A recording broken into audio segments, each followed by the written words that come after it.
Hello, I'm Eric, the Buddhist life coach. Welcome to this video. Now, it's possible to describe Buddhism from various different angles, and 4 minutes is a very short time, but I like a challenge, so here goes. In the beginning, Buddhism was designed as a way to retrain your mind.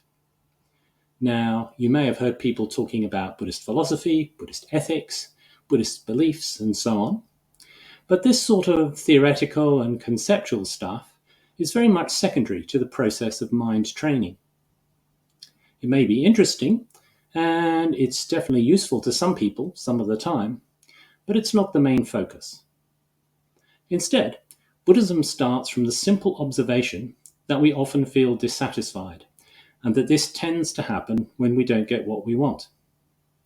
Fortunately, it's possible to get free from this sort of dissatisfaction, and Buddhism offers a set of tools and understandings to help us reprogram our minds away from negative thoughts and emotions and towards peace, contentment, and joy. One of those tools is the practice of awareness of our thoughts, our emotions, our words, and actions. For example, through meditation. Now, this sort of awareness can be healing and calming in itself. But more importantly, it teaches us a lot about the often troublesome internal forces that drive our lives.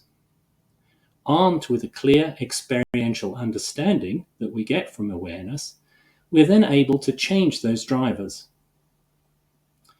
Now, Buddhism also encourages the development of various personal qualities, ones that will help us to deal with the ups and downs of life more easily, so that instead of sinking under the waves, we can surf them. These qualities include things like patience, determination, friendliness, truthfulness, equanimity, and more. Buddhism has a set of precepts, 5 precepts, which look a bit like rules, but actually they were designed as the headings for 5 training modules. For example, there's a precept about not killing, and you haven't really finished ticking the box for that precept simply by managing not to kill anyone. Instead, you're encouraged to observe your mind and note any tendencies towards violence that you find there. And then, of course, to train yourself to let go of them. This involves a lot more work than simply following a rule, but it's also a lot more useful. Now, you may be aware that there are different Buddhist schools, and that's because Buddhism adapted itself to the different cultures where it was adopted.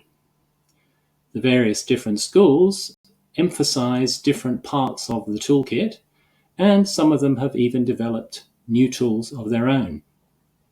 As Buddhists, we're free to use any of these tools, and to help that process, many people decide to work with a teacher, someone who has experience and expertise with the toolkit, and can therefore give good advice on what it might be good to focus on. And many people decide that they also want to join a Buddhist group so that they have like-minded, sympathetic companions on their journey.